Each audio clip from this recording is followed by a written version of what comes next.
Welcome to another episode 10 of My First Car Podcast. Your guest today, ConeDodger. What a lovely, lovely guy. We had a great chat with him. Very consistent guy, very knowledgeable guy. How did you enjoy the interview? It was good. He was very, like you said, consistent with his cars. Mm-hmm. I'd say more so than Good was with his cars. Yeah, I think you're right about that, actually, which is hard to even think about. Because, man, Good is a loyalist, but... Cone, yeah, he's very, he even had everything laid out for us. It was fantastic interview with ConeDodger. Stay tuned for that. But first we should start by thanking all of our supporters. Thank you guys so much. The patrons, the people who support us on the Apple iCast. The Pod Tunes thing? Yeah, the Google the Google Play Music. All those people, thank you so much for your support. We appreciate everything that you have done for us, and we will try to bring you the best First Car Podcast that we can, week after week, and sometimes not week after week, depending on our schedules, but usually week after week. Anyway, speaking of YouTubers or TubeViews views, we have some comments, I think, that you were going to pull up. We do. Just on the Apple Tunes store real quick. My First Car Podcast is listed in the list of top automobile podcasts. No way. If you click if you're sorting by like all podcasts and you go automotive under wherever automotive is, we're in there. So take that, other popular podcasts, car podcasts. We're gonna catch you any second now. You wait. We're coming for you on the iPlay. We're taking the iPlay by storm. A fictional. Right. Okay. From Apple the YouTube. So one interesting point follow up from last week, because we were talking about the Pontiac Aztek as being the ugliest car ever. I still agree with that, but I've looked this up. There is definitely some competition here. Okay. Michael's. Yep. Yeah. Well, how do you say that name? Zroost. Michael Zroost. You have to really let it go, like from the depths of your lungs. Zroost. I hope we're not butchering your name, Michael. I'm sorry, he Michael. said, "You think the Aztek is the worst? Try the Fiat Multipla." Now, I had seen the Fiat Multipla before. That didn't even cross my mind when we were talking about terrible-looking vehicles. I think it wins. Yeah, like what is happening there? That is, it's like a bubble. It's horrific.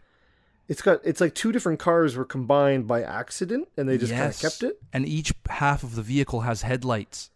It's so true, right? I'm surprised it didn't. Yeah, what? The symbol is up there. I'm surprised they didn't put another symbol at the bottom. Now, you know what this reminds me of? It reminds me of Homer Simpson's car. Oh, that's right. He's got the big bubble at the top. Yeah. Only the bubble, what was that called? I don't remember what it was called. We've been over this before. Not the Canyon Arrow. No, not the Canyon Arrow. No, it's okay. It's not important because this car is so much Go watch cooler. episode 2, I think, yeah. Episode 2 of the podcast. Okay, I thought you meant like episode 2 of The Simpsons. Yeah, it was the second episode. There's been like hundreds of them. But yeah, this thing is absolutely brutal. I think Michael has picked a winner here. There's 8 lights on the front of the car. Yeah, there is, isn't there? 2, 3, 4, 5. No, there's 10. Oh, I guess that's the side marker. Yeah, it's front facing, kind of. 8 front facing lights. There's fog lights. There's, I guess, regular headlights. And there's the turn signals. And then up near the glass is, I don't know what that is. High beams? Oh man, what is who designed this car? That is brutal. Actually, you know what? Who designed? Designed? The Fiat? What's it called? The Multipla? Multipla? Even the name is Multipla. Stupid. Actually, Multipla probably like meaning multiple vehicles put together. Okay, the designer of the Fiat Multipla, Roberto Giolito. Poor guy. Yep. He's an Italian automobile designer. He acted as chief designer at Fiat. Giolito is most widely known for the Fiat Multipla and the 2004 Fiat Trepoino Concept. Let me see what that looks like. Do you know what that turned into? Oh, it's the 500. It's the 500, the current 500. Exactly. 100%. That actually looks pretty good. Only a couple headlights. Yeah, normal amount of headlights. Normal headlight amount, yeah. Huh. What? Roberto Giolino, what are you doing? What do they put in the coffee in Italy? Well, actually, you know what's funny? What? Apparently, this is the top line in his Wikipedia, or under his career. In July 1989, this Italian name guy won a position at Fiat. He won a position at Fiat after responding to an advertisement looking for computer-savvy young designers. Oh, that's interesting. So he showed up with no experience designing. So he was just computer savvy. Yeah. Well, it's computer savvy. Computer savvy young designers. So I'm guessing he had designed stuff before. Maybe. Was it? I really want to know what other vehicles he designed. The Fiat Panda he actually designed as well, which is a decent looking vehicle. And the Fiat Ottimo? Oh, that's like the Dodge Dart. Yeah. After doing the 500, he was promoted to design chief for Fiat and Abarth. So here's what I want to know. This man designed, it looks like 5 vehicles. The very first one he designed was the Multipla. How did he keep his job after designing the Multipla? Oh my goodness. So yeah, in his designs, he's got the Multipla, the 500, the 500L, the Panda, and the Ottimo. What is the Ottimo? Oh, yeah, Dodge Dart. Yeah. Huh. Okay. Yeah, because he works for Chrysler. Yeah. He won Designer of the Year in 2009, dude. For what? I don't know. 2009. Well, that in must 1998, he designed the much discussed and highly controversial Fiat Multipla, both criticized and praised, achieving only meager commercial success, and was exhibited in the 1999 MoMA exhibition Different Roads, Automobiles for the Next Century. Proclaimed Car of the Year by the magazine. Top Gear, so Top Gear actually proclaimed it Car of the Year. Top Gear magazine. Like the top? Okay. Top Gear magazine. And for several consecutive years was awarded the Family Car of the Year. Oh my goodness. Holy crap. I could design cars. No kidding. Multiplas for everybody. You get a Multipla. You get a Multipla. Michael, you have won the Battle of the Ugly Vehicles. Wow. That's incredible. Yeah. Okay. Well, now, look, today I learned. Wow. Okay. Aztec, it looks like a beautiful car compared to this thing. Right? The Aztec is a marvel of modern engineering. Good for you, Pontiac. Keep it up. Do we have any other comments, by the way? Yeah, sorry. That one just... Woo. Okay, so Rosanna says a whole bunch of thank yous. Love the podcast. Thank you, Rosanna. Thanks, Rosanna. Thanks, Rosanna. Yeah. We have a guy named ConeDodger, something about dogs, 240. This might be a first. We have a guest on later who has commented on the previous podcast. I guess referring to when I broke the glass on the vehicle, and he says it was at this moment that Beef became the bad boy of F1. Those of you who follow my channel on YouTube know that I have proclaimed myself the bad boy of F1 because I can't proclaim myself anything else of F1. I'm not very good at it, so I'm very aggressive when I race, and that's what I do. And if you don't know what we're talking about, that Beef did or Dan did, then go watch listen to the last podcast. Yeah, it made me a fugitive for years and years. I'm still running to this day. Sorry, we have no idea where Dan is today. I'm in an undisclosed location. 8-Bit J is actually a new patron. Oh, thanks, 8-Bit J. Hell yeah, thanks for answering my question, guys. I'm Jamie. Great episode. Thanks for watching, Jay. You the best. Got a lot of great podcasts. Yeah, good stuff. Thanks for commenting, guys. Really appreciate it. I guess on to the news. The news. There's a heartbreaking article, I think, that we're about to read. And I think maybe, good if you're listening, turn away, my friend. Oh, my goodness. Get the tears, get the tears out. Get the tissues out. Get too. the tears out. Yeah, get it. You're about to get them out of your eyes because apparently the Volkswagen Beetle is dead. Rest in peace. What happened, Volkswagen? Well, apparently they didn't like the Beetle anymore. Yeah, what? Why? God. What? Did they give a reason? So, yeah, this article from Jalopnik, again, it's all in the show notes. It kind of details the history. It looks like they're going to be doing one last edition of Beetles, coupe and convertible, so good. Good has to get that. Yeah. It's listing all the cool stuff about the last one. It's going to be a whole bunch of money. Well, not really. 23,000 to 29,000. Mm-hmm. But then it just says it's going away. I can't, it doesn't have anything. Is this a strategic ploy by Volkswagen to refresh the Beetle as an electric vehicle? Yeah, so that's what the rumors are, right? Is that because Volkswagen's coming out? We talked about this with Good that they're coming out with the Volkswagen, the bus. Is that what it's called? Yeah, the bus and a bunch of other cars as pure electric and in their electric lineup. So the idea is that it's going to return as a pure electric car. Mm-hmm.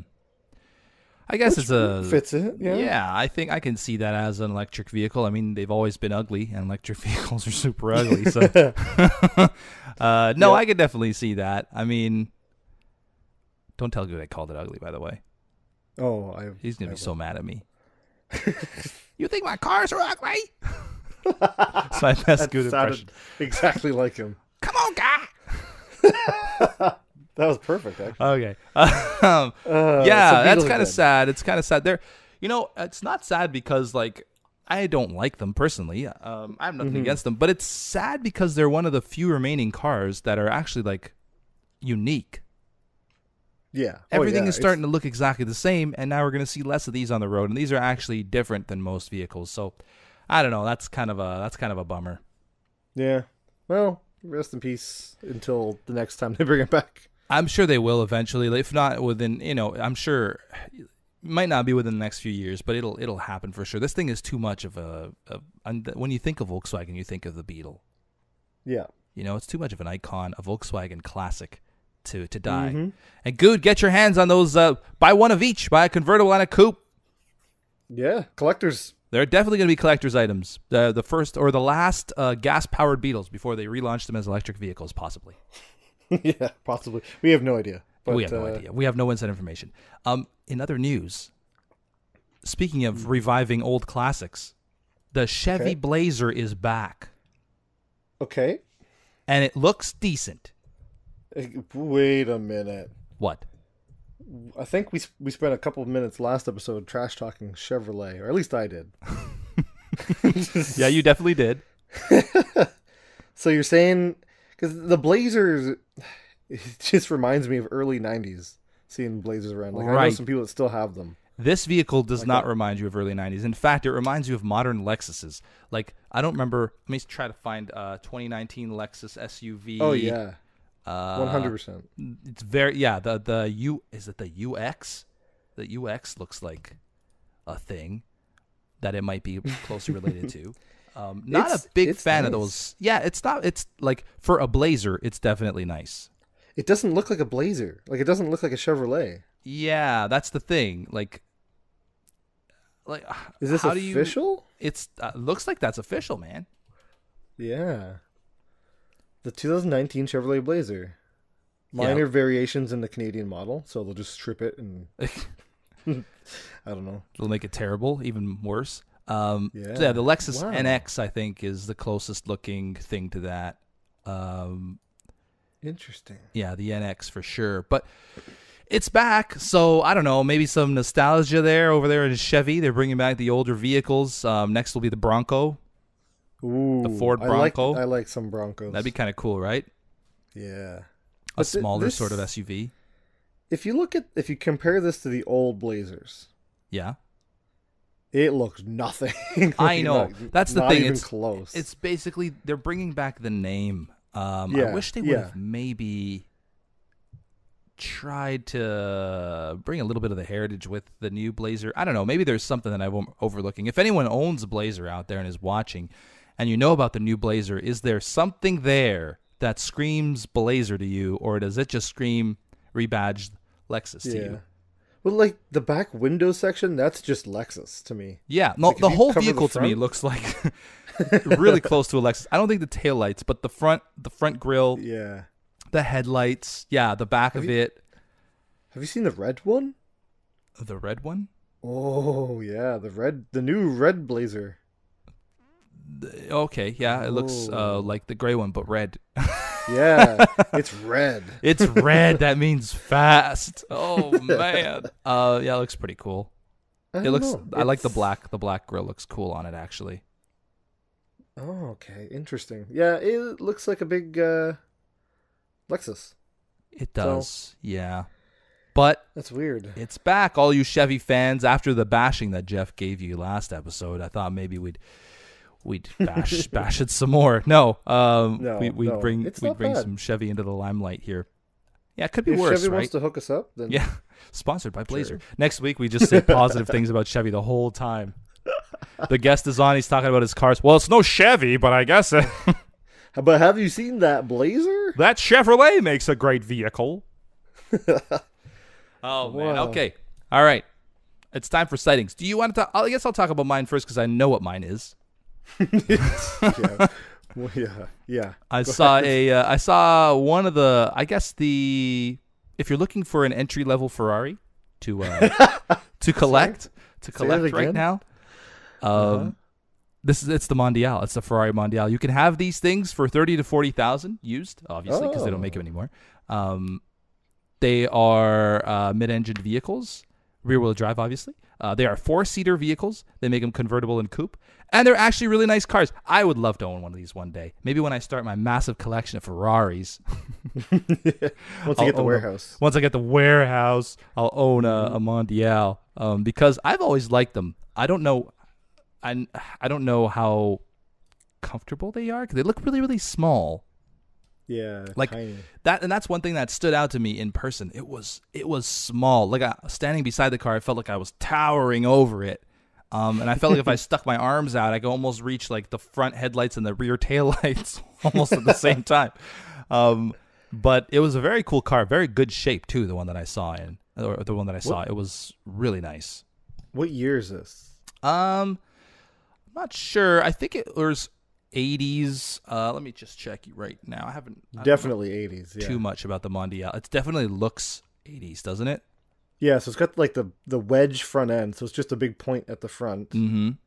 And the one that I saw was red with the tan interior. We'll link that so you guys can see exactly what I was looking at. Typical Ferrari. the tan interior, red outside. It looks cool. No kidding. I like it. Yeah. It doesn't look like as showy as some Ferraris. They made them for a long time, apparently. It looks like they up until like the early 90s they made them, and they started in the late 70s. Wow. They made them for a really long time, I believe. Interesting. I should do more Ferrari Mondial research. It's just going to lead me to buying one. Oh yeah. The one with the roof, not the convertible. I like that one. Oh, you like the coupe? Yeah. Yeah, it's nice. Cool. The one that I saw was a convertible, and the top was down too, actually. It's a really nice car. I mean, they're not super powerful vehicles either. Yeah, it looks like I think 80 might have been the first year, but you can buy 79s for some reason. But yeah, and then they made them up to 93.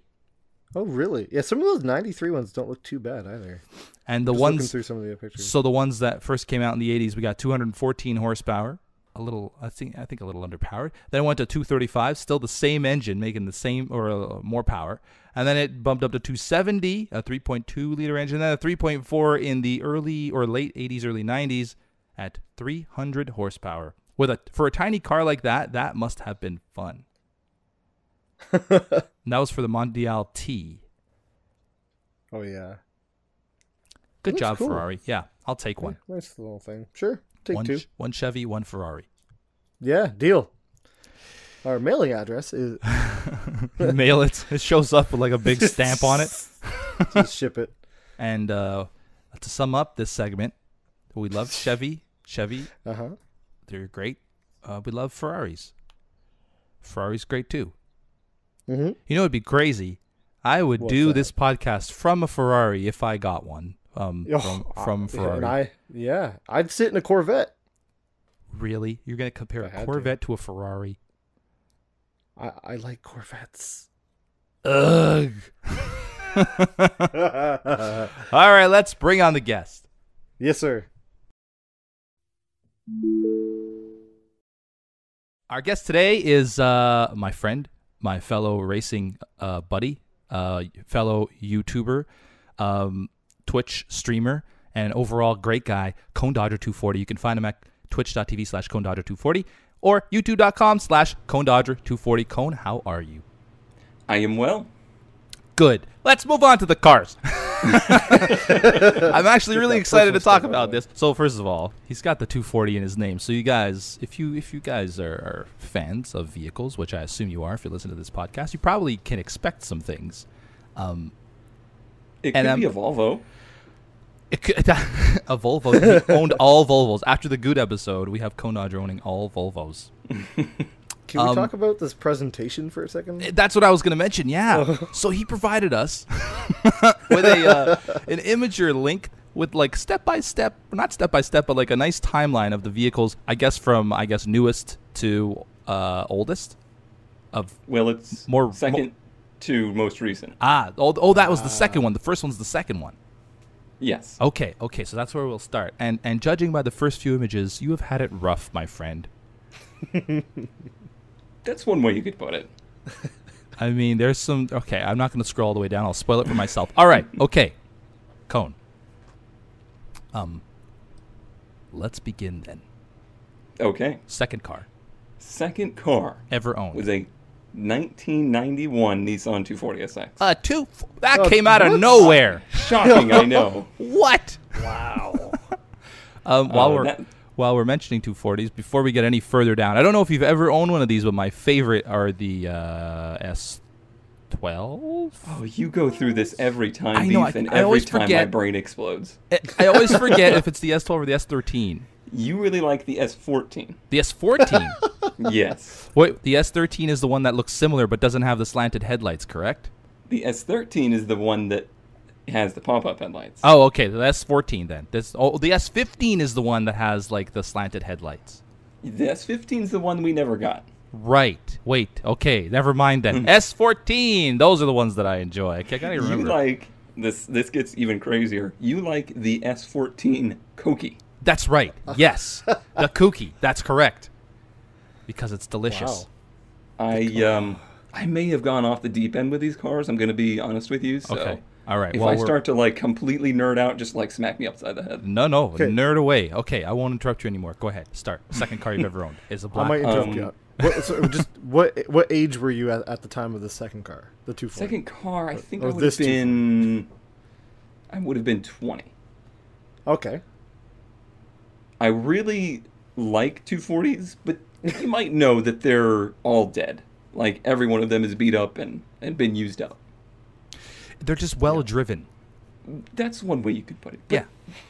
If you're going to get one, you got to build it yourself, basically. Oh, okay. All right. And that's what I did. I found this shell of a car for $200, and that was my dream to like. And that's start the first from nothing. That's the first picture we see. That's the first picture you see. Okay. Literally a shell. It really, yeah. It's pretty close. What's crazy is this is like 2007. 2007. Oh wow. In that era, that's like a really bad condition 240. Right. In today's era, that's like a mint 240. Yeah, it's definitely mint. All right. So By the way, would have been a few years after Fast and the Furious, right? Yes. Yeah. Is that what sparked your love of 240s? It is not. I absolutely hate those movies. Okay, good. I hate them all too, except for the first one. The first one was decent. I wanted to ask, is that an El Camino in the back, or what is that in the back? El Camino. My dad grew up an El Camino person, and we always had El Caminos growing up. Hey, you know what's great about this, Jeff, is the viewers can follow along too if they watch on YouTube. Yep. They click the or link. just click the link in the thing. Yeah, but I prefer YouTube because that's my platform of choice. Watch on YouTube. Don't you love Twitch, though? No. My platform of choice. Yeah, like, I'm going to tangent already. My fondest memories are growing up and riding in the back of an El Camino, and I don't mean the bed, but that cubby underneath the bed. Really?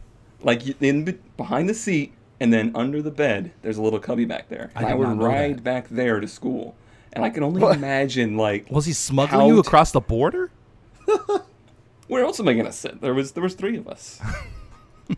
Wow. Small kid. I mean, 93 or whatever. Nobody cared that this kid was sitting in the back of an El Camino for 2 miles to school. That's true, yeah. Today, if you did that, they would put you in handcuffs. Yeah. Oh, yeah, for sure. Not El Caminos. Back to the 240, I guess. Back to the 240. If you scroll down, you see that's kind of where it went. Yeah, a little bit of a Oh, fender so that's bender. the after? Yeah, that's the after. Okay. Looks very similar to the before.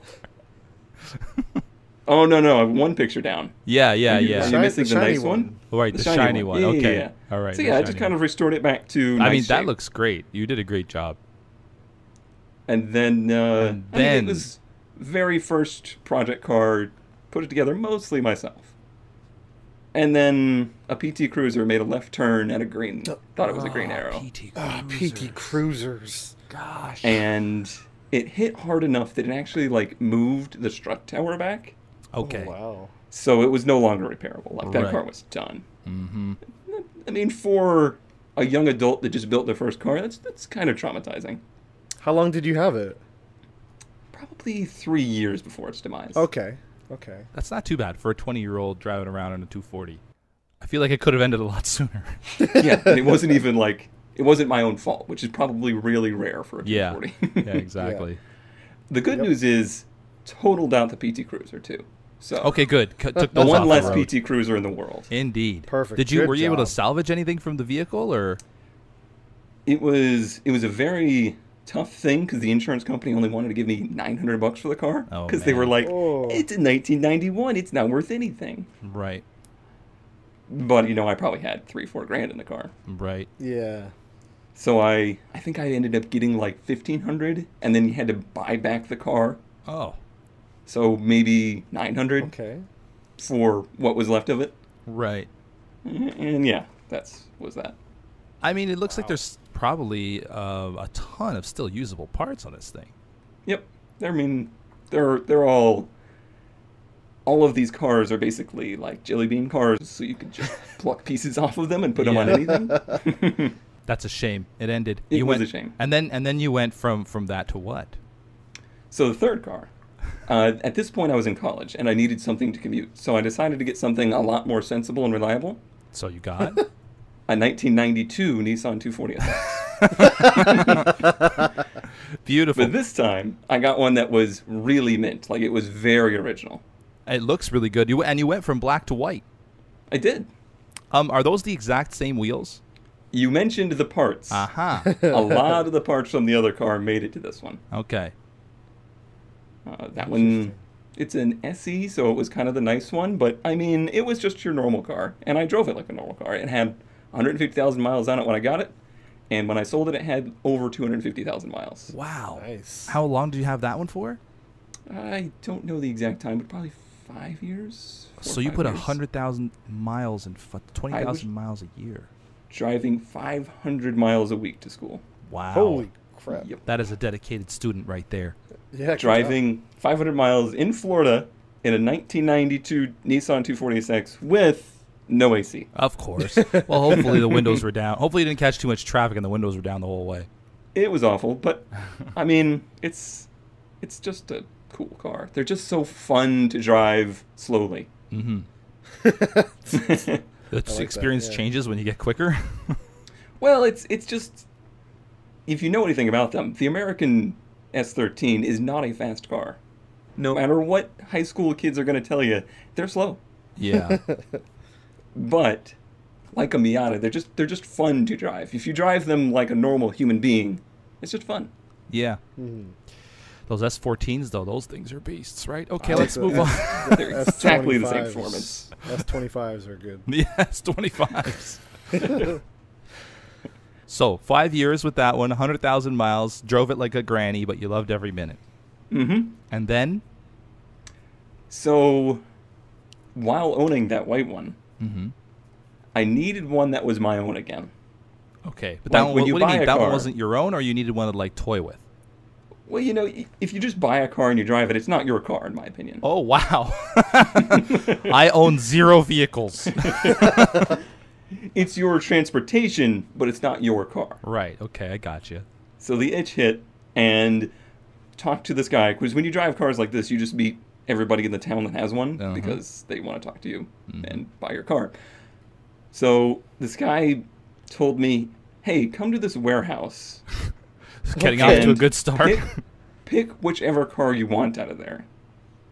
And there was 5 of these cars in there in terrible condition. And I bought the one that I thought was the most in need of love. Oh, really? For $200, another 91.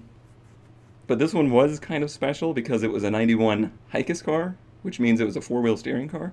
Oh, nice. Oh. My friend Rui had a 4-wheel steering Prelude, and it was quite the attraction at high school events. Hey guys, want to come see my car drives with all 4 wheels, or steers with all 4 wheels? And then he would turn the steering wheel, and you'd see the slight little steer in the back, and everybody would be like, "Wow!" It was such a thing in the 90s. Like, they found this one feature that was different than the American cars, and we're like, we're running with that. Yeah. Put it on everything. This one does look very rough, Cone. It was rough. It Wow. actually was worse underneath than it looks in the pictures. That does not look like a $200 engine, though. Is that something you had already added when you took that picture? So that's the engine that I took out of the black car. Aha. Mm-hmm. Okay. That looks then- very nice. So you didn't Pretty just save much- some wheels, you saved the entire Yeah, he tried to engine save and as much as traction. possible. Much of that car is still cut up and in a shed in my parents' yard. That I'm sure they sounds like some appreciate that. Texas Chainsaw Massacre thing. So that car I've owned since like 2009. So this all happened in a very short amount of time. Okay. I Okay, still so it looks own like this car garbage, today. and then you get it painted and everything. Was that Yeah. a do-it-yourself paint job? I painted it myself. Wow, look at that. Put That it all looks together really good. myself. And you went And with then- the two-tone. Yeah, I really like the black top on those. Yeah. That car ended up becoming the other part of my name. The ConeDodger? The Because you ConeDodger part. you tracked it, huh? Because I got into a little entry-level motorsport called autocross. Cool. Oh. And that is what that car has done ever since. Oh, so you still own that one? I still own that car. Wow, look at you. You and your love of 240s. It's ridiculous. Almost obsessive. It only gets worse. So yeah, that one's, like I said, when you build a car, it becomes bonded to you. I can't get rid of that car Uh-huh. unless something were to happen to it, like the other one. Right. Wow. So yeah, I've competed with that car for a long time. It was actually a successful car for me for a while. And, you know, autocross is not high-level racing at any means. Mm-hmm. But it's fun, and you get to compete. And during that time, I was competing in, you know, winning quote-unquote events and stuff with it. Yeah. And then a little car came out called the Toyota GT86, or the Subaru BRZ. Right. They put that car in the same class as me, Oh. which is a car 25 years newer. Yeah, no kidding. And, yeah, it didn't do well against that. So you No. needed a little supercharging.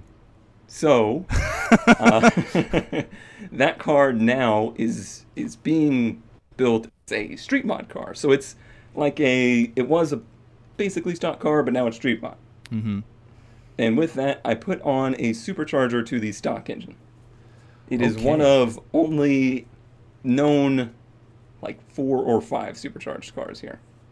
Yeah, I've never actually heard of a 240 being supercharged, and I'm surprised you managed to fit it all under that hood profile because they're pretty low. Yeah, it is. And it is actually a factory Nissan supercharger, but not for this engine. Oh, really? What's it off of? Like a Rogue? Equally as weird. It is off a Nissan Frontier pickup truck. Okay. Okay, yeah. Now you're getting into Jeff's territory, him and his trucks. Yeah, they made a supercharged Frontier for like 4 or 5 years for whatever reason. And you just like picked that up freely, or are they widely available, or did you have to search? Super widely available, no. Okay. I can imagine that the supercharger itself's got to be pretty rare. Yeah, they are. And everything on that is handmade. So it's like CNC cut adapters, and everything on that is one of one. Wow. How much you want for it? I'll buy it right now. I'll give you $1. Actually, right now you wouldn't want it. Oh, is it? It's in pieces, huh? It's not in pieces, but that supercharger, believe it or not, made power that a clutch could not handle. Yes. Yeah. Upgrades. Do you race much against Eagle Talons in your class now? No, all of those blew up. Yes. Absolutely. Maybe a few years ago you would have, yeah. A few, like maybe 15 years ago, maybe? A couple years ago, maybe? Yeah, that's the thing. If I'm going to use this car to compete with, it's got to like punch way above its belt because everything's modern. Like nobody races old cars anymore. Yeah. Yeah, and dumb cars. Dumb Eagle Talons. Yeah, you had to put a supercharger on it to compete in the Talons class there. Well, Talons are turboed, so yeah, all-wheel drive as well. Yeah, when they work. Anyway. So yeah, you still have that car. That's kind of interesting to note. And then I see a nice little another little surprise right below that. So a little surprise. The first car I ever owned that wasn't a 240. Yeah. It's a 1992 Toyota MR2. Very nice. Wow. I have no idea why. I've always liked the look of MR2s. In fact, they're like my sister's favorite car. I think especially the second gen is a gorgeous car. Like, yes. Very striking for a 90s car. Yeah, the first gen is very 80s. Very 80s. Like that is like 80s. Yeah.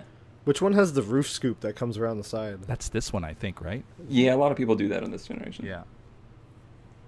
That's cool. And you went back to black. Cool car.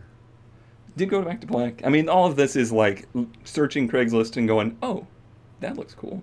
So this was after that white 240. Those sweet Craigslist. Oh, did you sell the white 240 then? I did. Oh yeah, you said you had it 5 years, right? Yeah. And this was kind of the same. It's a NA model. You know, it's nothing fancy. Very basic, but it looked really cool.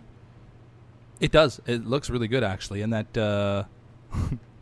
that Honda Civic behind it with the green wheels. Oh man, I remember when that was a thing. I had a buddy who was it green and pink. He had the front wheels were green and the back wheels were pink. I think it was strange. I don't know what possessed him to do that.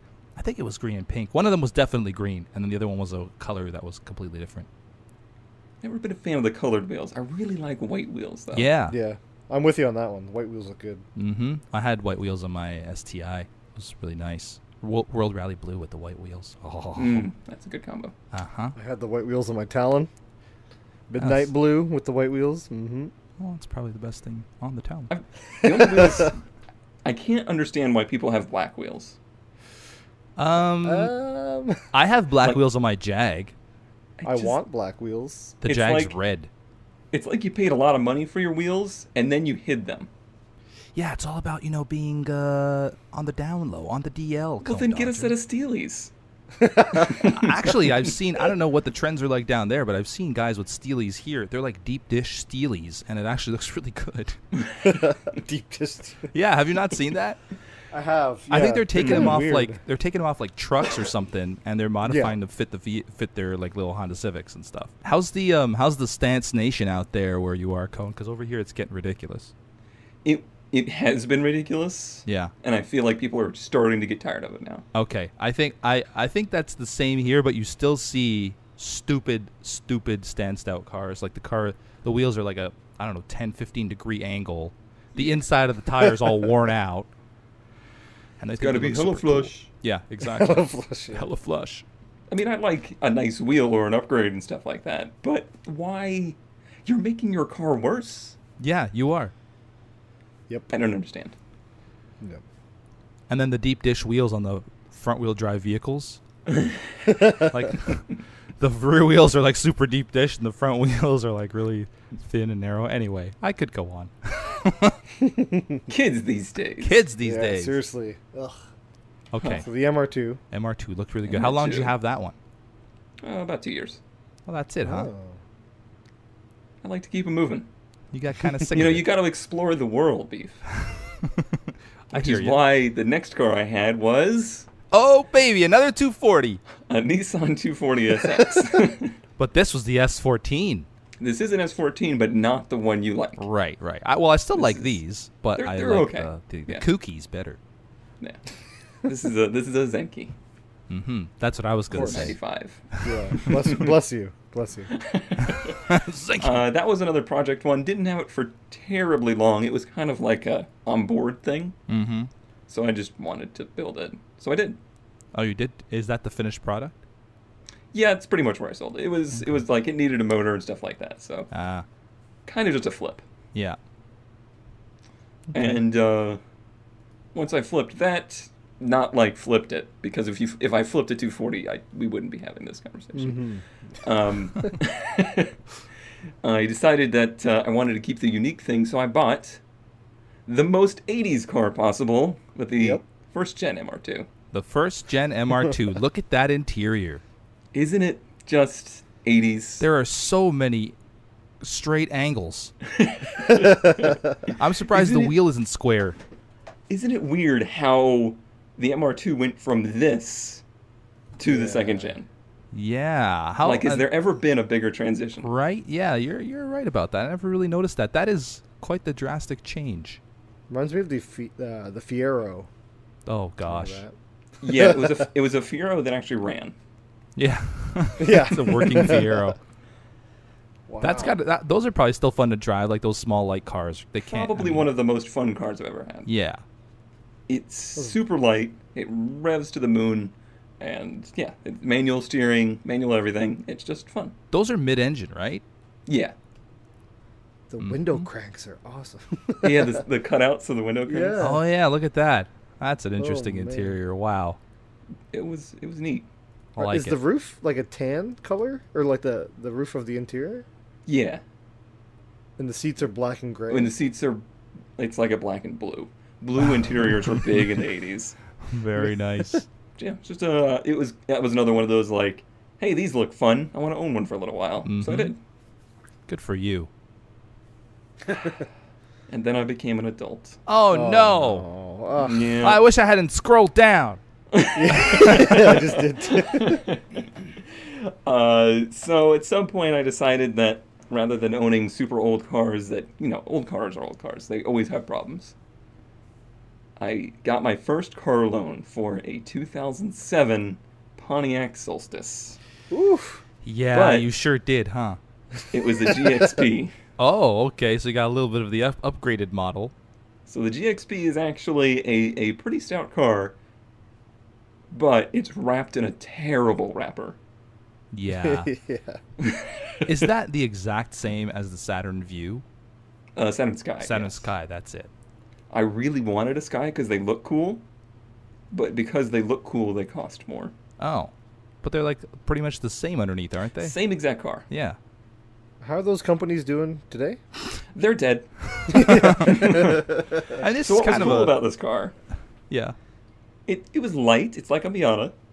Yeah. And it came with a turbocharged four-cylinder that made 270 horsepower. Wow. Whoa. For a turbocharged four-cylinder, that is impressive. Yeah. Is it front-wheel drive? They're front engine rear-wheel drive, sorry. Yeah. Yeah. Nice. Right, You could have done worse, I guess. We're giving you a hard time, but I mean, how old were you at this point? 26, 27. Yeah, 26, 27-year-old driving around on one of these little guys. It's funny that your adult car is a convertible. Yeah. Is that a two-seater? Is it two-seater? It's a two-seater. Okay. Very, very small inside two-seater. So this car had a nickname. You want to take a stab at that? The Shoe. Okay. It looks a little like a shoe. I don't know. The MILF-mobile. Oh. I can see that, actually. There is only cougars, one kind of person you see driving this car. Yeah. And it ain't me. Okay. I mean, yeah. Could be just an attractor of the MILFs. Mm-hmm, Yeah. to that. Yeah. That's my first thought on it. Cone's rolling around, picking up all these ladies that are twice his age. It didn't happen. Okay. They go for the Miatas more than this car, I think. I think I drove with the top down like twice, and the whole time I was just thinking like, everybody's judging me. At least you got to own a convertible. Yeah. They're Crossed it off the list. So that was a couple of years, actually. Okay, that's not too bad. 2 years for that one, cheap. too? Yeah, they're pretty cheap. Did you buy it? Wait, it wasn't Used. new, was it? It was used. It was used. Okay. Yep. I don't buy new cars. Yeah, no, totally. If you could find a used car with a little bit of warranty on it, that's what I recommend. Yep. That's what they said. And basically, once the warranty was done, I was like, Yeah. I'm done. Good decision. And then I decided I needed to make a bad decision. So this is my current car. Okay. I mean, this is nice. I like that you're like, because you're looking at the pictures before I even say what it is. You're like, oh, this is nice. To the audience, this could be anything. Yeah. Yep, this is where I got my Lamborghini Huracan. Good choice. Good choice. He's lying. No, I really fell in love with these because it's an Audi TT, second generation. Mm-hmm. It's a VR6 Okay. Quattro manual. Wow. You got all the they don't goodies make those then. anymore. They only ended up making 1,200 of these cars. Wow. And it was basically the last manual TT. And it's gonna be one of the last manual Audi vehicles to be made soon. Remember that it wasn't it Audi that we Yep. They axed their manuals. They're just done with the manual transmissions. Come on, Audi. Every car I've ever owned has been a manual, by the way. Good for you. Yeah. Even with that giant 500-mile trek? Yep. Oh, man. Well, that's the easy part of owning a manual. It's harder to own when it's a short trek inside the city. Yeah. Yeah. City driving manuals is Exactly. tough. That looks like it was in great shape, though. Did you say this was your worst decision? Only because it's a Volkswagen. Oh. And, yeah. They're not the most reliable vehicles in the world. Good would be so mad right now. Yeah. Yeah, we have this discussion all the time. However, this is probably one of my favorite cars. It's just really nice to drive. Yeah, I can imagine. You don't see a ton of them, but I take a lot of crap for this car. Do you really? Everybody wants to tell you, that's just a Golf, right? Or it's just a Volkswagen with rings on it. Oh man, well that's mean of them, Cone. Don't listen.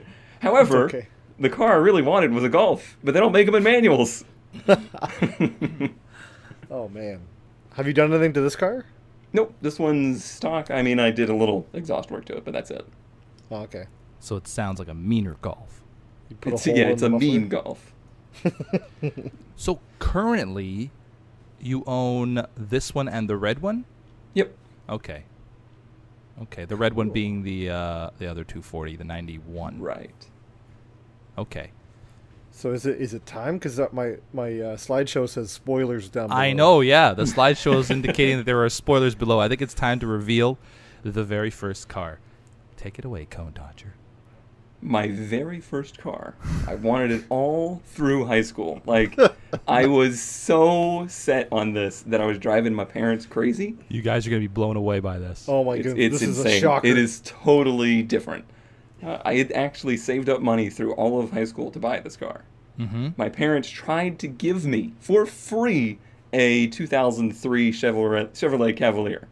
Oh, good. I told them to sell it and keep the money. Good move. And I bought a 1989 Nissan 240 SS. Red with the black top. And it was garbage. That was like 2005 or so. That was right at the height of like the Fast and the Furious stuff. Yeah. Yeah. I paid like $2,500 for this car. Oh. Oof. And it was a heap. Now, would it be a heap if you had, like, you were a young kid at this point? I imagine you didn't have the cash to like repair it and do what you wanted to it. Actually did put an engine in it. Oh wow, really? Yep. But it was...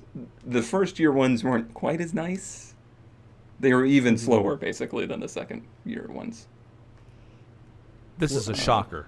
What happened to the rear bumper? Yep, it had been hit before. Mm-hmm. Okay. Front and rear. Actually, no, that one's just in the back. But I mean, I was 17, 18. To me, it was the coolest car on earth. For sure. That's a cool car to have at 17. Yeah. And that the seatbelt thing that moves automatically? Yeah. Yep. How many times did it choke you? Many. Or the worst part is passengers that don't know it's coming. Yeah.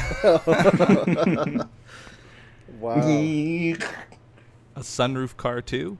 That was a sunroof car as well. Nice. That's not bad, man. That's a pretty good... I mean, as a first car, I'd rather take this than my Ford Fungus. Yeah. Yeah. I mean, looking back on it, I clearly made the right choice versus the Cavalier. And how long did you have that? Probably 3 or 4 years. 3 or 4 years. Oh, yeah, because you would have been 21, I think you said, when you bought the other one, right? Yeah. And then you could see the black one in the background. Like, I started that project not too long into owning the first car. Oh, yeah, look at that. So I caught the addiction pretty early. No kidding. You're obsessed. I'm obsessed. You've got a What's problem. your favorite car? Right? Actually, that's a good question. If you like, what is your dream I guess attainable dream car. Let's not get crazy here. Obtainable dream car. Yeah. I mean, growing up, it was always the Dodge Viper. Like, that was the car. Oh, boy. Okay, Really? I'll step out while you guys talk it out. I don't know what Like, Jeff to has the against point- Dodge Vipers, but he hates them. To the point of, like, begging my parents to bring me to the car dealership when they had one. Oh, really? Oh, really? That's kind of nice. Yep. Did they do it? Yeah. Great parents. Nice. Yeah, A+. A+ parenting skills. You've nurtured a lover of vehicles. That's an interesting car. I think growing up, mine was the... Oh, I don't think I told this story either. So, What? remember, was it last week that I said I spotted the Lotus? Or was The it the week Esprit? before? Yeah, The I think Esprit. so. Yeah. I think it was... Well, one of these days, I spotted a Lotus Esprit. And so I saw one for sale. And I'm like, let's go check this thing out. So I actually went to check it out. My yeah? childhood dreams have been crushed.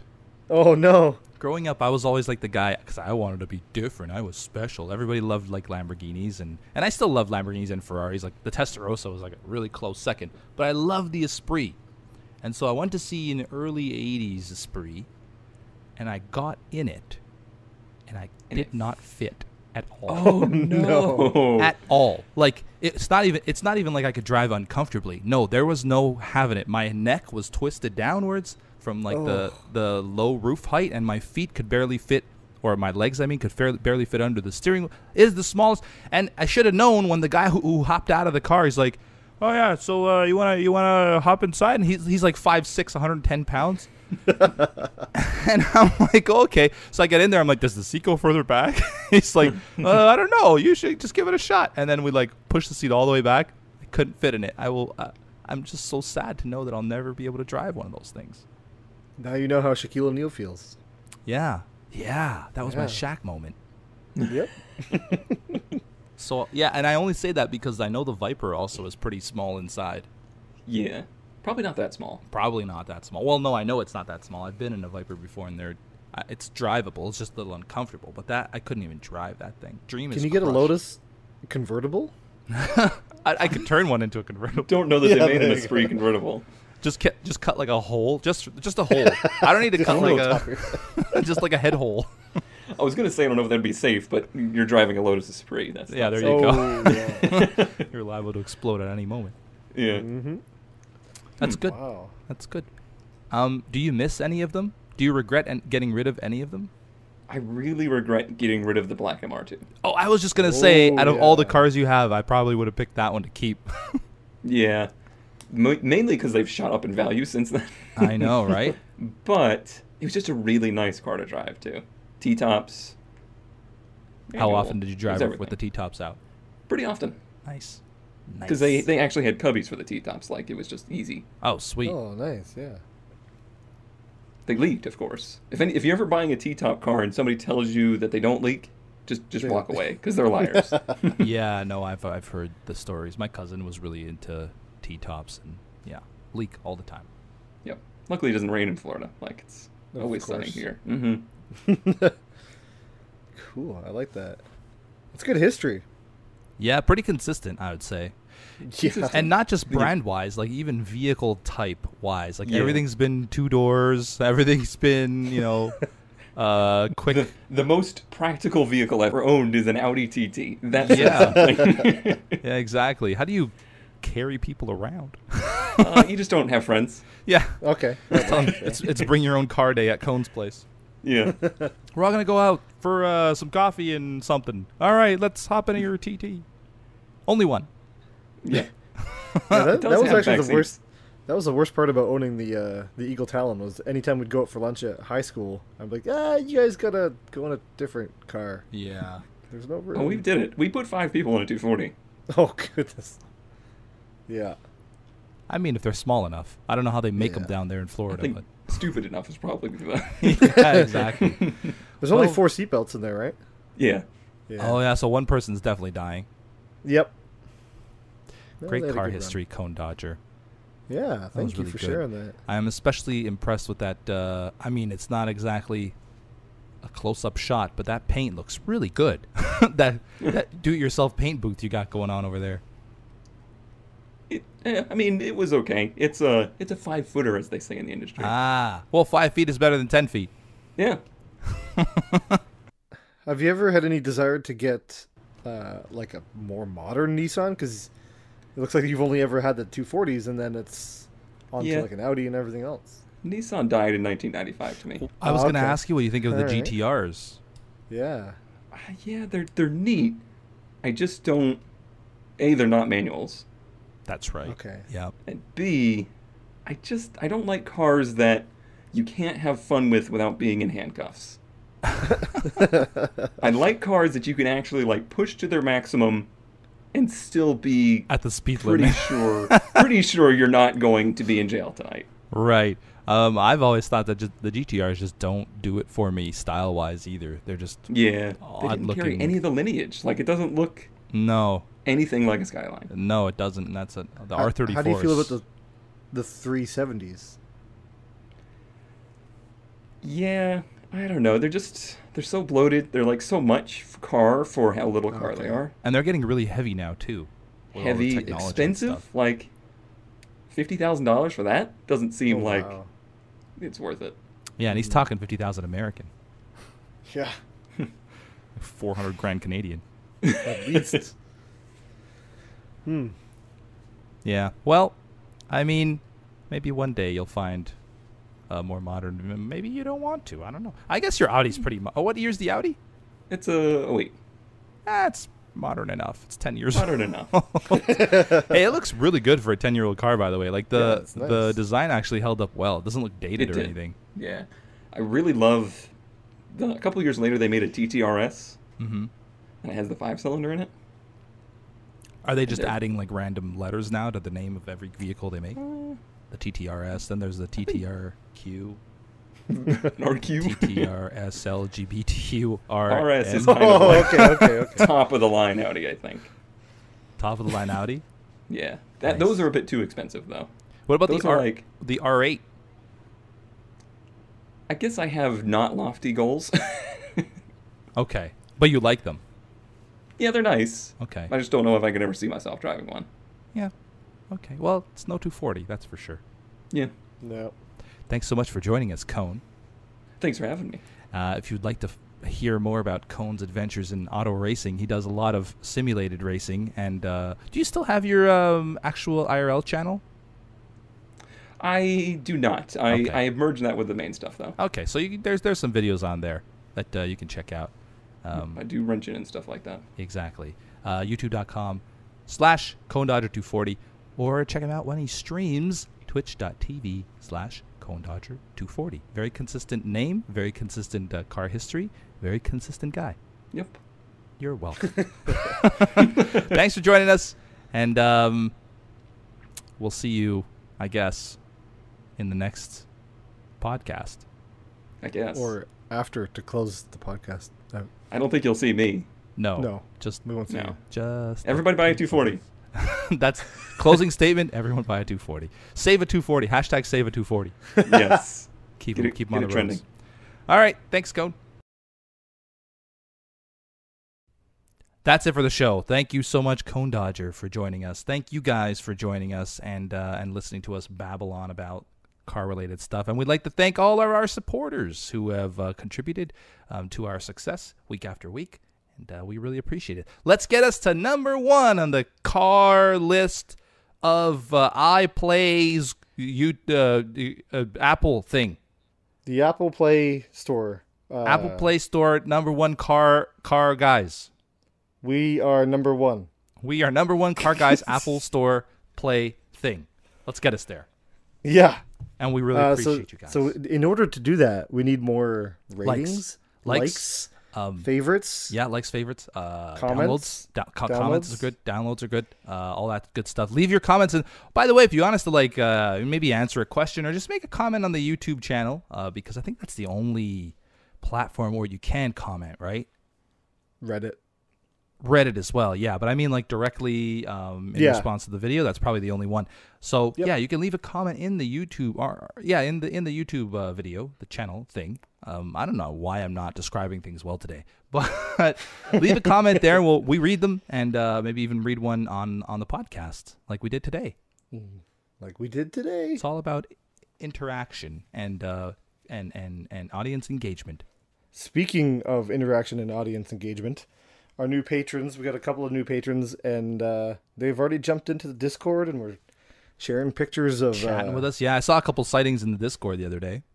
Ooh, yeah. There's some good ones. I even actually posted one myself. You did? I did. Oh, I think that's where I posted the Mondial. Oh, yeah, you did. Okay, I knew I talked to somebody about that, and okay, that's where it was. So there you go. Yeah. So, I guess the patrons got spoilers. They did. Oh, yeah. Patrons got some inside information before the podcast was even recorded.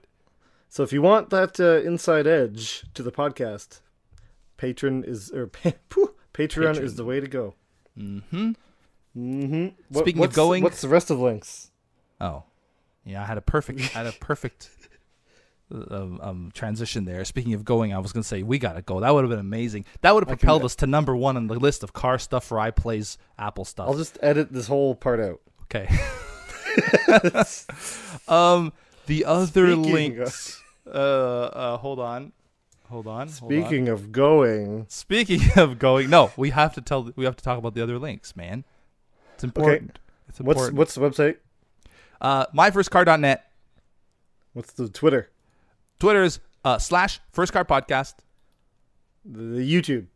The YouTube is give me a second. I can't click fast enough. I'm clicking through all the links right now. YouTube.com/ oh dang it. My first car podcast on YouTube. Yep. What's the Patreon? It's the same. My first car podcast. Patreon.com/ my first car podcast. And the Reddit. The Reddit. It's pretty self-explanatory what the Reddit is. It's obvious what it's reddit.com/r/ my first car podcast. Mm-hmm. Or if you want to show us pictures of your cars, yes. reddit.com/r/first car. My first car. My first car. My first car. It's my first I car. don't even know. You got that one wrong. I got this it is right. hard. Yeah, there's just 91 Honda Accord over there with 211,000 miles that was posted. That's pretty cool. Anyway. Speaking of going. We got to go. Hope you enjoyed the podcast, and we'll see you. You'll hear us in the next one. Indeed. That makes more sense than see you in the next one. Bye-bye. Bye-bye.